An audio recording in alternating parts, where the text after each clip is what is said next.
రాష్ట్ర వ్యాప్తంగా గురుకులాలకు సంబంధించి ఫుడ్ పాయిజన్ ఘటనలు రోజు ఒకటి ఏదో ఒక చోట్ల జరుగుతూనే ఉంది. దానికి సంబంధించి గురుకుల బాట అని చెప్పేసి బీఆర్ఎస్ అయితే ఒక వినూత్న ప్రోగ్రాం తీసుకుంది. దానికి సంబంధించి ఒక కమిటీ కూడా ఏర్పాటు చేసింది.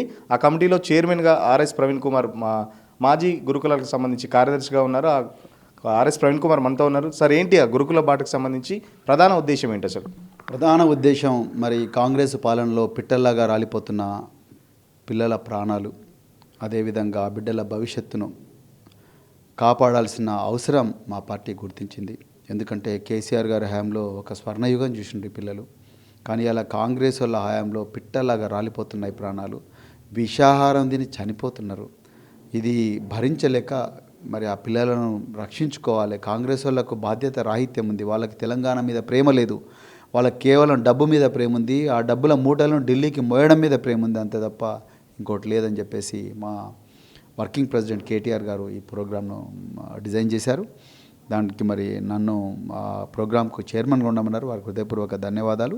ఇది ఏదో ప్రభుత్వ వ్యతిరేక ప్రోగ్రాం కాకుండా గురుకులాలో ఎలాంటి సమస్యలు ఉన్నాయి, ఆ సమస్యలకు పరిష్కారం ఏంటి, ఆ దిశగా మరి పాలన ఉండే విధంగా ప్రజలందరికీ కూడా మరి బీఆర్ఎస్ పార్టీ ఏం చేయాలనుకుంటున్నది, గురుకులాల్లో బీఆర్ఎస్ పార్టీ విద్యా విధానాన్ని ఏ విధంగా రిపేర్ చేయాలనుకుంటున్నది అన్న విషయాన్ని ప్రజలకు చెప్పడం కోసమే ఈ కార్యక్రమాన్ని మా పార్టీ శ్రీకారం చుట్టింది. తప్పకుండా దీనివల్ల చాలా అంటే చాలా లాభం జరుగుతుందని మేము అనుకుంటున్నాం. అంటే కాంగ్రెస్ ఒకటి ఆరోపిస్తుంది ప్రధానంగా, అంటే కాంగ్రెస్ విజయోత్సవాలు పెట్టుకున్న రోజే మీరు గురుకుల బాట అని చెప్పేసి ఒకటి ప్రజల్లో వ్యతిరేక భావం తీసుకొచ్చే విధంగా చేస్తున్నారు. కావాలని అన్ని వర్గాలను బీఆర్ఎస్ రెచ్చగొడుతుంది. మొన్న లగచర్లో చూస్తే రైతులను, అటు పక్క చూస్తే నిన్న నిర్మల్లో జరిగింది. ఇప్పుడు తాజాగా గురుకుల దాన్ని కూడా ప్రతిదీ రాజకీయం చేస్తుందని కాంగ్రెస్ ఆరోపిస్తుంది. కాంగ్రెస్ పార్టీ తన నీడని చూసే భయపడుతుంది. వాళ్లకు ఈ రాష్ట్రాన్ని పాలించే అర్హత లేదని వాళ్ళకి తెలిసిపోయిందండి. అందుకొరకే వాళ్ళు బీఆర్ఎస్ మీద ఏడుస్తున్నారు. వాళ్ళకి నిజంగా ఈ రాష్ట్రాన్ని పరిపాలించే అర్హత లేదు. వాళ్ళు మోసాల పునాదుల మీద ఈ రాష్ట్రం మీదకి వచ్చిండ్రు, ఈ గద్దె మీదకి వచ్చిండ్రు, అంతే తప్ప వాళ్ళకు ఈ రాష్ట్ర ప్రజల మీద ప్రేమ లేదు, ఈ విద్యార్థుల మీద ప్రేమ లేదు. వాళ్ళకు ప్రతి చోటగా ప్రజలు తిరగబడ్డ ప్రతి చోట బీఆర్ఎస్ పార్టీ కనిపిస్తున్నది. ప్రజలు తిరగబడ్డ ప్రతి చోట బీఆర్ఎస్ పార్టీ కనిపిస్తుంది. ఎక్కడ విమర్శిస్తే దాని వెనుక కేసీఆరో, కేటీఆరో, హరీష్ రావో, ప్రవీణ్ కుమారో, ఇంకెవరో కనిపిస్తున్నారు. అంతే తప్ప ఆ సమస్య ఎందుకు వస్తుంది, ఆ ప్రజలు ఎందుకు పోరాడుతున్నారు? ఇలా కొడంగల్లో, లగచెర్లలో రేవంత్ రెడ్డికి ఓటేసిన గిరిజన బిడ్డలు వాళ్ళు తిరుగుబాటు చేసిండ్రు. మాకు సంబంధం లేదండి. వాళ్ళు తిరుగుబాటు చేస్తే దాంట్లో కూడా బీఆర్ఎస్ అన్నారు. దిలావర్పూర్లో రైతులందరూ రోడ్ల మీదకి వస్తే దాన్ని బీఆర్ఎస్ఏ అన్నారు. మూసీ నది ఇల్లు గులగొడుతుంటే జనాలు ఏడుస్తుంటారు. మరి బీఆర్ఎస్ ఒక బాధ్యతాయుతమైన పార్టీ, జాతీయ పార్టీ, బరాబర్ మేము పోవాలి. తెలంగాణ కేంద్రంగా తెలంగాణను సాధించిన పార్టీ, తెలంగాణ ప్రజలను కాపాడుకున్న పార్టీ. మూసీ నది పేరు మీద అదానీలకు, మెగా కృష్ణారెడ్డిలకు ఈయన కట్టబెడతాడంటే మేము కూర్చుంటాం అనుకున్నారా? బరాబర్ పోతాం. కానీ నువ్వు ఆ సమస్యను పరిష్కరించాల్సింది పోయి మళ్ళీ బీఆర్ఎస్ అంటే నీ పిరికితనం, అది నీ చేతగానితనం. గద్దె దిగు నీకు చేత కాకపోతే, అంతే తప్ప ఊకే బీఆర్ఎస్ పార్టీ మీద ఏడవడము, ఇంకో పార్టీ మీద ఏడవడం అనేది కరెక్ట్ కాదు. సో మీకు చేతనైతే గురుకులాలకు పోండి. పిల్లలు తినానా మీరు కూడా తినండి కదా, పిల్లలు తినానా మీరు కూడా తినండి. పిల్లల జీవితాలను స్పృశించండి. పిల్లలు ముట్టుకోలేకపోతున్నారుగా మీరు, పిల్లలను కనీసం ముట్టుకోలేకపోతున్నారు మీరు, మీ అధికారులు. మీకేం అర్హత ఉన్నది? అది ఇవాళ మేము చెప్పాలనుకున్నది. ఎందుకంటే మీరు ఉన్నప్పుడు మీరు కూడా ఆల్రెడీ గతంలో కార్యదర్శిగా పనిచేశారు. గతంలో ఎప్పుడు లేని విధంగా ఎందుకు ఇంత దీనావస్థ? ఒకవైపు ఏమో ఇంటర్నేషనల్ స్టాండర్డ్స్లో స్కూల్స్ తీసుకోమని చెప్పి గొప్పలు చెప్తుంటున్నారు, మళ్ళీ గురుకులాలను నిర్వీర్యం చేసే పరిస్థితి ఎందుకు వచ్చింది అసలు? ఈ ప్రభుత్వానికి శ్రద్ధ లేదు. ఈ పేద ప్రజలు బర్రెలు గొర్రెలు భూస్వామ్య భావజాలం. ఈ ప్రజలను ప్రేమించే తత్వం రేవంత్ రెడ్డికి లేదు, అందులో ఉన్న మినిస్టర్లకు లేదు. వీళ్ళు అపర భూస్వాములు. వీళ్ళకు పేద ప్రజలంటే కూలీలుగా పనిచేసేవాళ్ళు, వీళ్ళు ఇంగ్లీష్లో మాట్లాడేది, కూలీలుగా పనిచేసేవాళ్ళు వీళ్ళు తెల్లబట్టలు వేసుకుంటేంది, వీళ్ళ కాళ్ళకు బూట్లు ఎందుకు ఉండాలి? సిగ్గుపడాలి రేవంత్ రెడ్డి. అలా వాళ్ళ మనవరాళ్ళు ఏమో బూట్లు వేసుకొని తిరుగుతారు. ఈ పిల్లల బూట్లు కూడా సప్లై చేయలే, అప్పటి వరకు యూనిఫామ్ సప్లై చేయలే. వాళ్ళ కనీసం తిండి పెట్టే దమ్ము కూడా లేదు, తిండి పెట్టే కనీసం స్పృహ కూడా లేదు. వీళ్ళు ఇలా మా గురించి మాట్లాడతారు. వాళ్ళకు లేదండి. కాంగ్రెస్ వాళ్ళకు గురుకులాల మీద కానీ విద్యా వ్యవస్థ మీద ఏ మాత్రం ఈ శ్రద్ధ లేదు. అదైతే పక్కా చెప్తున్నాను. గత 10 ఏళ్లలో కేసీఆర్ మొత్తం విద్యా వ్యవస్థను నిర్వీర్యం చేసిండు. మా ప్రభుత్వం వచ్చినాకనే చాలా వరకు మేము విద్యా వ్యవస్థను గాడిలో పెట్టే ప్రయత్నం చేస్తున్నామని రేవంత్ రెడ్డి చెప్తుండే. ఎందుకంటే ఇప్పుడు రేవంత్ రెడ్డి విద్యాశాఖ మంత్రి కూడా. సో దాన్ని ఎట్లా వస్తున్నారు? చాలా మంచి ప్రశ్న. నిజంగా విద్యా వ్యవస్థను రేవంత్ రెడ్డి గారు గాడి పెట్టే ప్రయత్నం చేస్తే ఇలా గురుకులాలు ఈ పరిస్థితికి వచ్చేవి కాదు. విద్యా వ్యవస్థను గాడిలో పెట్టే ప్రయత్నం రేవంత్ రెడ్డి చేస్తే ప్రజల లోపల ఇంత తీవ్రమైన తిరుగుబాటు వచ్చేది కాదు.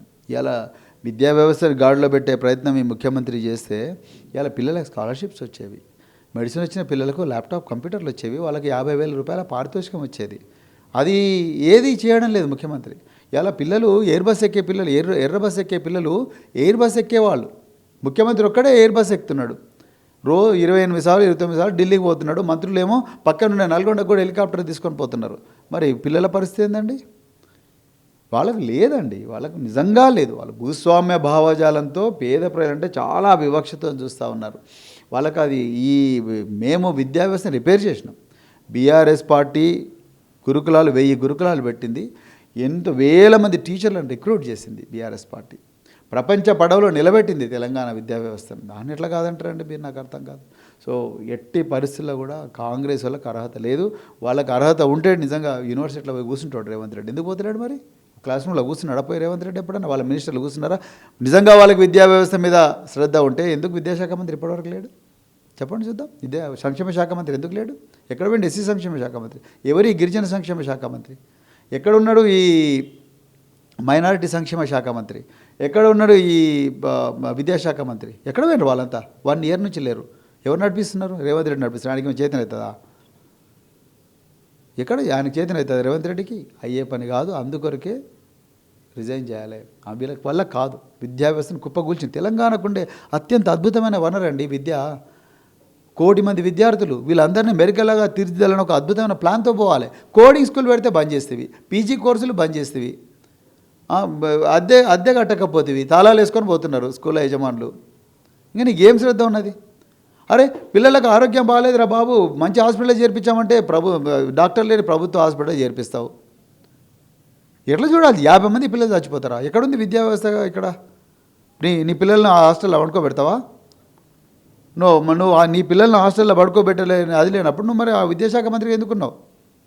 నీ పిల్లలు ఒక తిరిగి ఉండాలి, మా పిల్లలు ఒక తిరిగి ఉండాలన్నా? ఇవాళ రేవంత్ రెడ్డి స్క్రిప్ట్ ఇవ్వగానే వచ్చి గాంధీ భవన్లో చిలుకలాగా మాట్లాడుతున్నారు. సీతక్క, కవ్వంపల్లి సత్యనారాయణ, ఇంకెవరో తోలుబొమ్మలాగా మాట్లాడుతున్నారు. మీరు వచ్చి చూడండి, స్కూల్లో వచ్చి చూడండి, తెలుస్తుంది.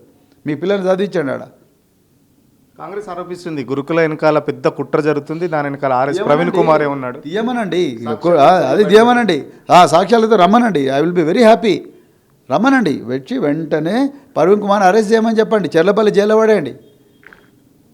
తీయమనండి. I will be very happy to go to jail. తీయమనండి. వాళ్ళ దగ్గర ఏం ఆధారాలు ఉన్నాయో ప్రపంచం ముందర పెట్టమని చెప్పండి. నా దగ్గర ఉన్న ఆధారాలు నేను స్పష్టంగా చెప్పగలను. వీళ్ళు గురుకులాల మీద కుట్ర చేస్తున్న ఆధారాలు నా దగ్గర నేను ఇవ్వగలను. నాకు పిల్లలు బాగుపడాలండి. వాళ్ళు మా బిడ్డలు, మనందరి బిడ్డలు, పేద బిడ్డలు. వాళ్ళు బాగుపడరు. రేపు వాళ్ళు నాలాగా ఐపీఎస్ ఆఫీసర్లు అవుతారు, వాళ్ళు నాలాగా ఐఏఎస్ ఆఫీసర్లు అవుతారు. లేకపోతే రేపు వాళ్ళు ఒక డాక్టర్ అవుతారు, ఇంజనీర్లు అవుతారు. 1000 మంది డాక్టర్లను చేసిన నేను. మీకు కనీసం డాక్టర్ అయినోనికి కనీసం 50,000 రూపాయలు ఇచ్చే చేయి కూడా వస్తలేదు నీకు. నువ్వు మాట్లాడతావా? ఇవాళ వచ్చి సీతక్క మాట్లాడుతున్నది, తర్వాత కవంపల్లి ఎక్కడ పోయింది సీతక్క? మరి ఆ శైలజాన అమ్మ 25 రోజులు నిమ్స్లో ఉంటే ఎక్కడ పోయింది సీతక్క? ఎందుకు ఆ అమ్మాయిని బతికించలేదు?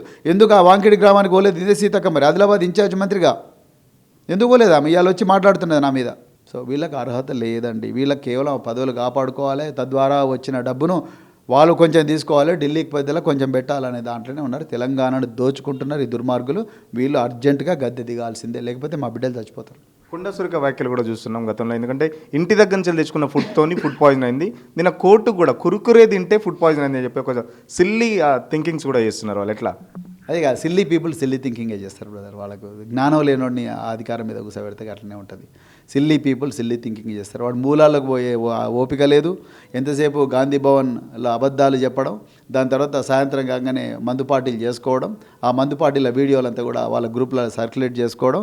ఇక మందు ఎక్కువైన తర్వాత కేసీఆర్ గారిని, కేటీఆర్ గారిని, హరీష్ రావు గారిని, ఇంక ఇప్పుడు ప్రవీణ్ కుమార్ కూడా అలా కలిపిండ్రు. తిట్టడం తప్ప వీళ్ళకి తెలిసింది ఇంకోటి లేదు.